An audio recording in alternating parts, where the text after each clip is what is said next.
Morning, guys. I figured I'd have a heading to Hollywood YackSrssion.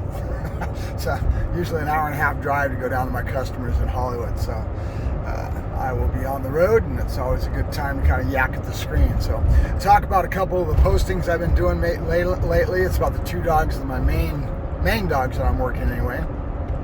Is Bane, the aggressive Dutch Shepherd, dominant aggressive, and the puppy. And I'm kind of doing a dovetail in regards to that because it really can put the point across that your relationship dynamic starts when the dog's a puppy, okay? And it's really important to understand that dominance doesn't mean you have to do the extremes that I'm doing with Bane right now and when you start with a puppy. But there's those 1,001 little subtle things that all add up to your relationship dynamic with that dog that make a difference. Because if you have a strong dog and strong predisposition to go sideways like Bane, and Bane does. He's a Dutch Shepherd. His genetics with his father being Arrow, he has a propensity to be this way. And if you got a dog like this and you knew it, and the customer did know it, then you need to make sure that you do all the things that you can to build your relationship with that animal in such a way when they're young, okay? And make sure that you have this dog already mentally molded, shaped, and formed in such a way that he's going to be like Buddy, and he's never going to approach. Buddy doesn't fear me. Buddy has a great relationship with me, but he would never show me the same thing that Bane is showing in aggression, and biting his owner and trying to take the dog has had a lot of things done that haven't been done quite right. And it's real important to do the things in the right way from a young age, because if you don't, you're going to end up with having problems, right? So that is a lesson to be learned in that regards. What you see me doing with Bane right now is going for extreme dominance over the top of the dog in such a way that it's kind, and giving him the way to learn that 2 and 2 always adds up to 4. That his reaction is always going to cause me to do a certain reaction, right? And it's hot and cold, and then he can't win. You take away his ability to with the muzzle, and you build up relationship. And you build relationship based on all the factors you can. Now, here's the thing. I keep getting people asking me questions on the thread in regards to Bane. I've gotten a lot of activity on it, and a lot of questions on that thread. One of the main things I want you to understand is I will not reply to you in relationship to your dog. Do you think it will work with my dog? Or any of those type of generally questions. Because when you have a human psychologist, what do? They get inside the person's head to figure out where the neurosis is at, where their fear is coming from, or whatever the problem may be with a mental situation that person fear, whatever it may be. And they've got to understand and get in tune with where those little triggers are at that have caused the problem with that individual. And everybody is an individual. And so it's the myriad of things that could be related to that are all based on the individual reacting to that stimuli at that time that's set in that person's head, and this caused maybe they were bit by a dog or whatever the fear, okay? So we're talking human, but the same thing has happened with a dog. You're doing nothing but else, but the only difference is that you're understanding what makes that dog tick in regards to dog psychology, right?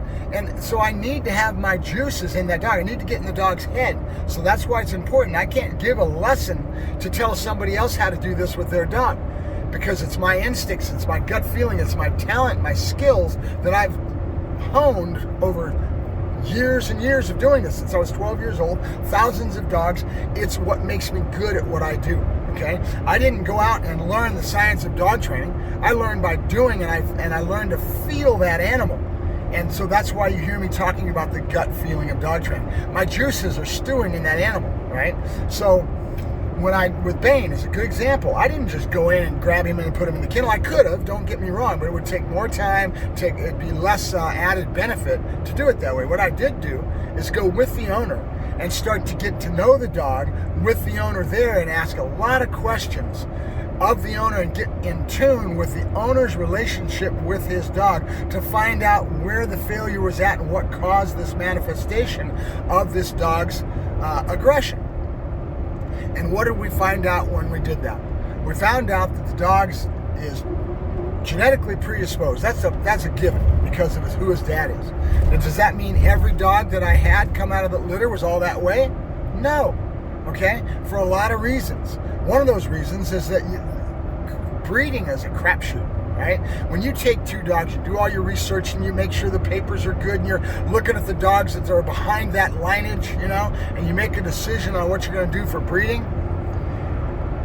Even all that work into it doesn't guarantee anything because Mother Nature is Mother Nature and breeding is a crapshoot, right? Because when you have that, you might have a pretty good chance of having some really good genetics, and you throw the crapshoot and each pollywog's swimming up the thing to be able to get to the egg.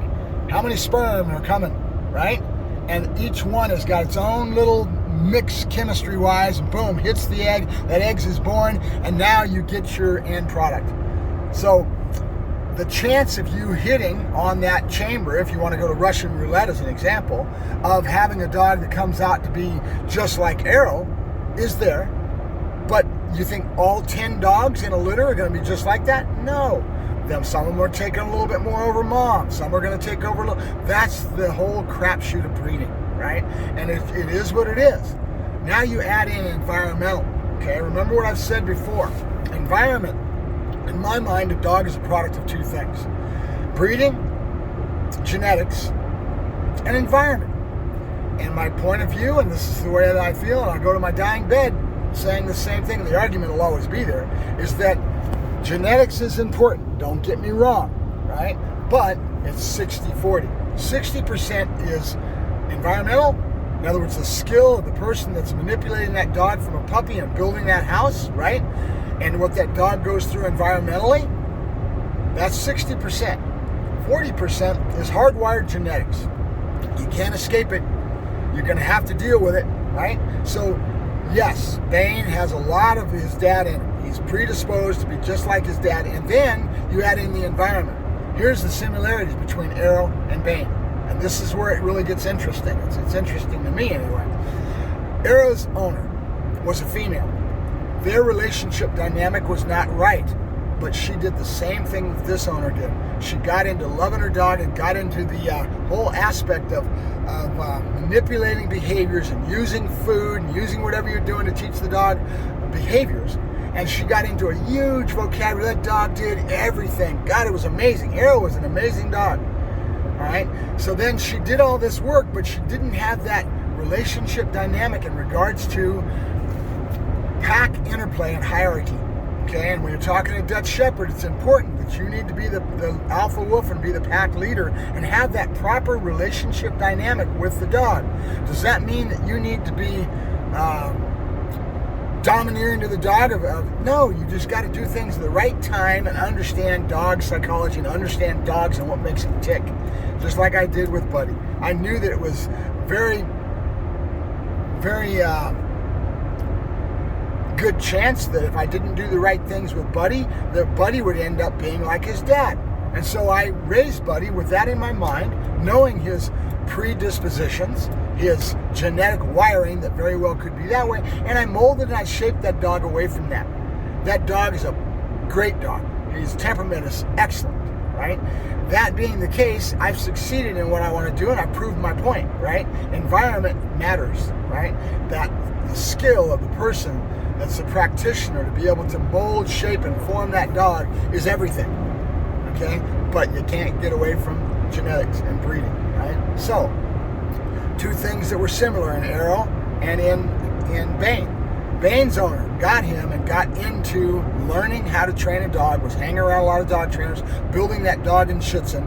That dog does all kinds of shit. He spins right, he spins left, he goes between the legs, he bounces off of a wall, he paws up, his vocabulary is through the friggin' roof, right?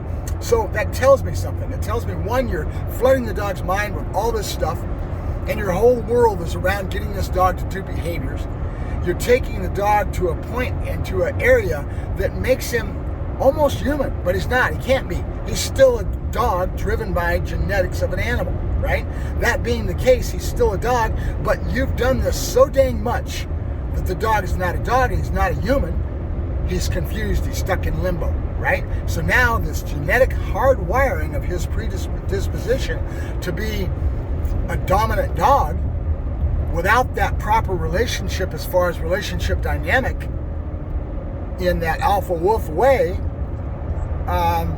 is caused a problem. And the same thing happened with Arrow. Arrow would eat you. He had no respect for it. And again, that was because, and I always related to a girl, female. She's coddling the dog too much. She's not really accenting the dynamics of relationship dynamic, right? And having that proper fit within that dog in regards to it. And it's very subtle. There's 1,001 things, right? I'm going through it with the Duque right now, and I'm showing you guys some of the things that I do with my puppy in relationship to handling him, to be able to do body inspections and all, but at the same time, the root of all that is that I am being alpha wolf with him. I'm making him get on his side. I'm putting him and I'm telling him no, he can't have protest behavior.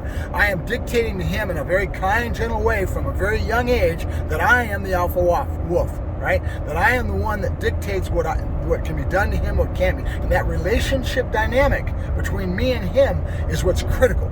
Okay, when you're going to get some of these strong working dogs, okay, you start getting into KNPV lineage and you start bringing them a stout Malinois Orange Dutchie, right, or that Dogo Argentina, okay, that Dogo Argentina, I made sure I put him in and I made him work, and I went towards the old yank and crank and keeler methods.